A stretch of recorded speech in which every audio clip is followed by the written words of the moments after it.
तो आज हम लोग बात करने वाले हैं न्यूटन के फास्ट लॉ के बारे में। तो पहले न्यूटन के फास्ट लॉ में बताया क्या जा रहा है वो हम लोग पहले समझ लेते हैं।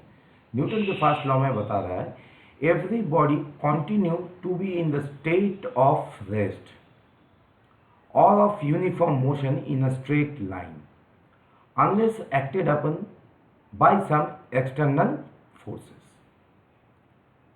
इसका मतलब है जो ऑब्जेक्ट जिस स्टेट ऑफ मोशन में है वो उसी स्टेट ऑफ मोशन को मेंटेन रखेगा जब तक उसके ऊपर कोई एक्सटर्नल फोर्स अप्लाई नहीं हो रहा है। मतलब मान लेते हैं स्टेट ऑफ मोशन ऑब्जेक्ट का रेस्ट है, स्टेट ऑफ मोशन ऑब्जेक्ट का रेस्ट है। तो इसमें हम लोग क्या करेंगे, जो एक्सटर्नल फोर्स होगा उसके साथ हम लोग रिलेशन को देखेंगे वेरीफाई करके।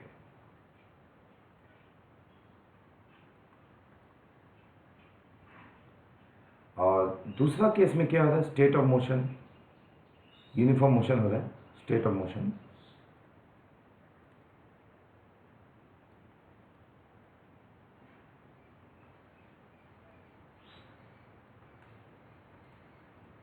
यूनिफॉर्म मोशन हो रहा है। इसके साथ भी हम लोग एक्सटर्नल जो फोर्स अप्लाई हो रहा है उसका रिलेशन को वेरीफाई करके देखेंगे।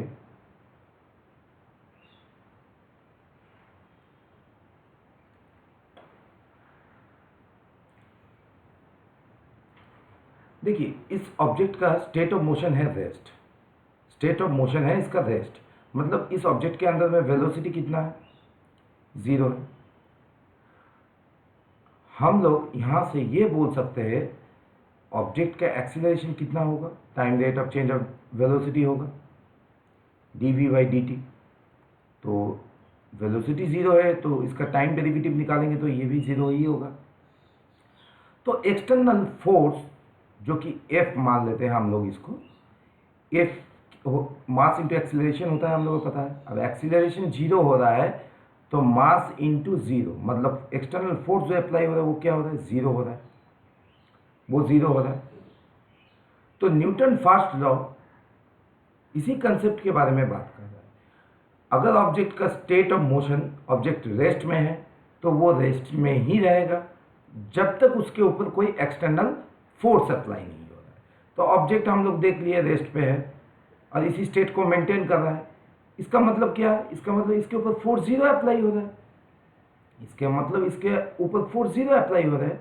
तो हम लोग यहाँ पर state of rest, state of motion और एक्सटर्नल जो फोर्स है, हम लोग देखिए इसके अंदर हम लोग रिलेशन को एस्टेब्लिश करने का कोशिश कर रहे हैं। तो सेकेंड केस में भी हम लोग जो फर्स्ट लॉ में सेकेंड केस बता रहा है यूनिफॉर्म मोशन के बारे में, तो उसको भी हम लोग देख लेते हैं। एक ऑब्जेक्ट यूनिफॉर्म मोशन में है, मतलब इसका स्पीड तो कांस्टेंट होगा ही इन अ स्ट्रेट लाइन, तो डायरेक्शन के बारे में भी यहाँ पर इंफॉर्मेशन दिया है। तो स्पीड इसका कांस्टेंट है और इन अ स्ट्रेट लाइन, मतलब ये एक वेलोसिटी है जो कि कांस्टेंट है। वेलोसिटी एक वेक्टर क्वांटिटी है, इसके साथ मैग्नीट्यूड के साथ साथ डायरेक्शन भी एसोसिएटेड रहता है, मैग्नीट्यूड के साथ साथ डायरेक्शन भी रहता है, वेक्टर क्वांटिटी है। तो इस ऑब्जेक्ट का वेलोसिटी क्या है, वेलोसिटी कांस्टेंट है। अब हम लोग इसका एक्सीलरेशन निकालेंगे तो एक्सीलरेशन क्या होगा, time derivative of velocity dv/dt। तो कांस्टेंट टर्म का हम लोग डेरिवेटिव निकालेंगे तो वो भी तो 0 ही होगा। तो एक्सीलरेशन इस ऑब्जेक्ट के अंदर में 0 क्रिएट हो रहा है। तो एक्सटर्नल फोर्स जो अप्लाई हो रहा है इस ऑब्जेक्ट के अंदर में कितना हो रहा है, मास इंटू एक्सीलरेशन, मतलब एक्सीलरेशन 0 है यानी मास इंटू 0, मतलब कितना हो रहा है, फोर्स 0 हो रहा है।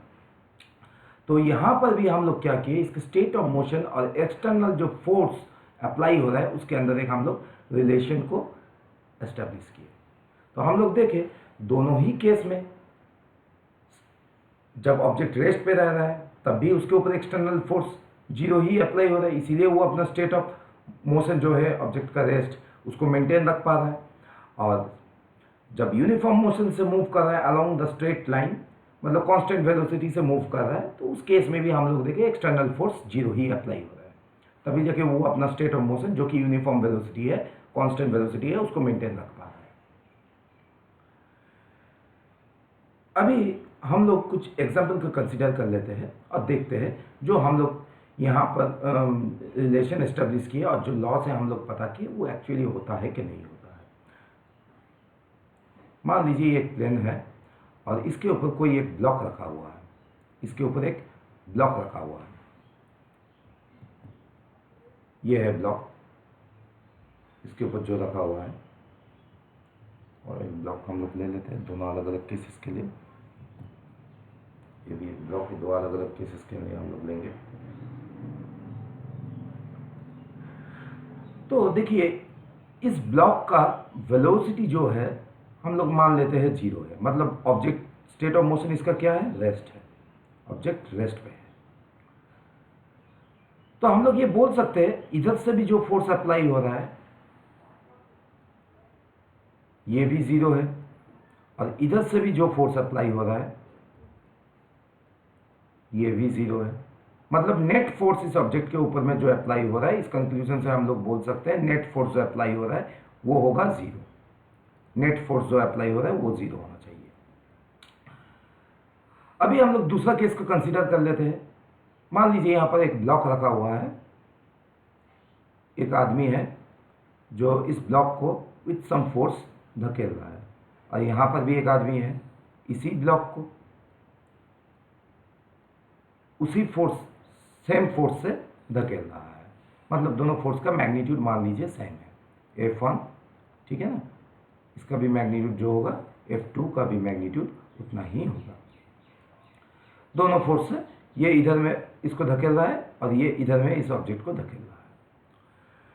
तो नेट फोर्स इस ऑब्जेक्ट के ऊपर, पहले तो इसका वेलोसिटी था, वेलोसिटी वेक्टर था 0, मतलब स्टेट ऑफ मोशन इसका रेस्ट था, रेस्ट पे था ऑब्जेक्ट। तो दो आदमी दो अलग अलग, दो ऑपोजिट साइड से फोर्स लगा रहे हैं इसके ऊपर। तो फोर्स कुछ इस तरीके से लग रहा है कि F1 टुवर्ड्स राइट लग रहा है और F2 टुवर्ड्स लेफ्ट लग रहा है, और दोनों मैग्नीट्यूड में सेम है। तो F1 F2 को कैंसिल करेगा क्योंकि दोनों ऑपोजिट डायरेक्शन में है, दोनों ऑपोजिट डायरेक्शन में, ये टुवर्ड्स राइट तो ये टुवर्ड्स लेफ्ट, तो दोनों एक दूसरे को कैंसिल करेगा। तो ऑब्जेक्ट का जो स्टेट ऑफ मोशन है, मतलब जो रेस्ट पे था ऑब्जेक्ट, तो वो किस में रहेगा, रेस्ट में ही रहेगा, रेस्ट में ही रहेगा फोर्स अप्लाई होने के बावजूद भी। क्यों? इसके पीछे का कारण ये है कि नेट फोर्स जो ऑब्जेक्ट के ऊपर हम लोग अप्लाई कर रहे हैं वो तो 0, दोनों फोर्स तो कैंसिल हो जा रहा है, तो नेट फोर्स तो इसके ऊपर 0 ही अप्लाई हो रहा है। तो हम लोग ये भी बोल सकते हैं न्यूटन का जो फर्स्ट लॉ है ये बैलेंस फोर्स के बारे में बात करता है, ये बैलेंस्ड फोर्स के बारे में, बैलेंस्ड फोर्स के बारे में बात करता है, बैलेंस्ड फोर्स के बारे में बात करता है।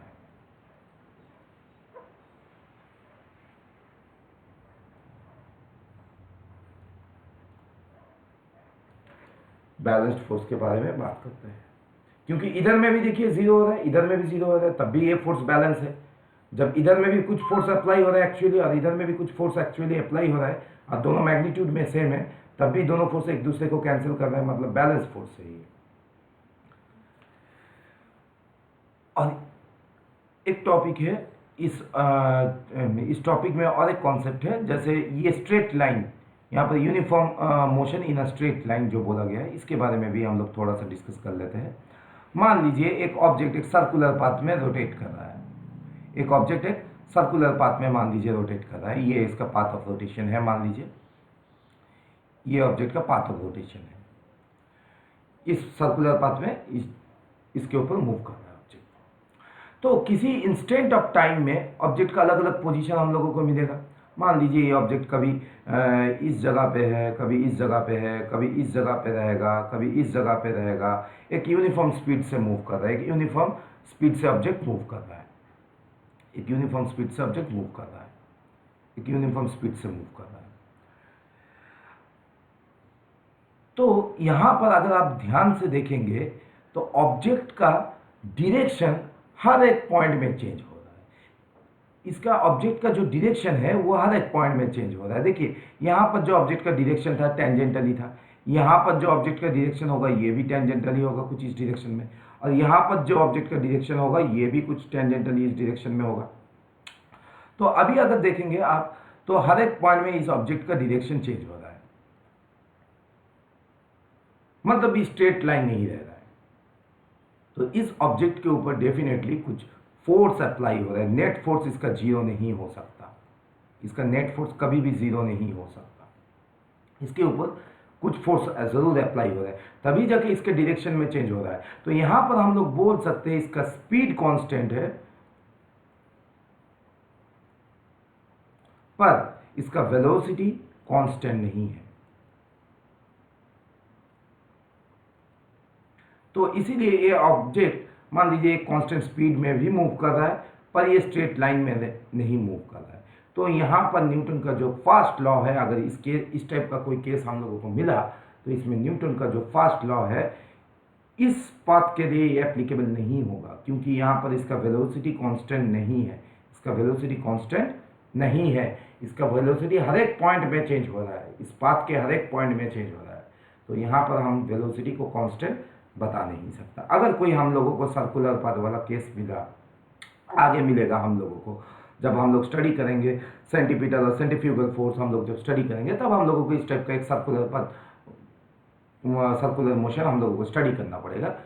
तो उस केस में हम लोग न्यूटन का फर्स्ट लॉ इस सर्कुलर पाथ में हम लोग लगा नहीं सकते, क्योंकि ये अलोंग द स्ट्रेट लाइन है, स्ट्रेट लाइन है, मतलब जो भी डायरेक्शन रहेगा उसका उसी डायरेक्शन में पार्टिकल को मूव करना पड़ेगा। पर यहाँ पर स्पीड इसका कांस्टेंट है, तो पार्टिकल का जो वेलोसिटी है हर एक पॉइंट में चेंज हो रहा है, क्योंकि वेलोसिटी के साथ डायरेक्शन भी एसोसिएटेड रहता है, और इस पाथ में हर एक पॉइंट में पार्टिकल का डायरेक्शन में चेंजेस हो रहा है। हालांकि इसका मैग्नीट्यूड सेम रह रहा है, पर इसका डायरेक्शन चेंज हो रहा है।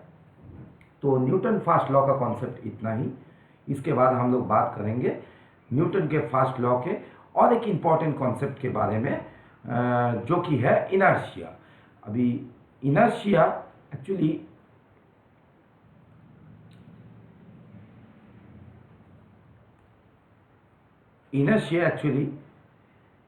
किसी भी ऑब्जेक्ट का एक प्रॉपर्टी होता है जिसके वजह से वो ऑब्जेक्ट अपना स्टेट ऑफ मोशन को मेंटेन रखने का कोशिश करता है। मतलब जो ऑब्जेक्ट रेस्ट में है वो रेस्ट में ही रहने का कोशिश करेगा, और जो ऑब्जेक्ट मोशन में है विद यूनिफॉर्म वेलोसिटी तो वो अपना मोशन को ही मेंटेन रखने का, अपना स्टेट ऑफ मोशन को ही मेंटेन रखने का कोशिश करेगा। तो इनर्शिया के बारे में हम लोग एक नेक्स्ट अलग से एक लेक्चर में इनर्शिया के बारे में हम लोग बात करेंगे। तो फर्स्ट लॉ का एक्सप्लेनेशन इतना ही।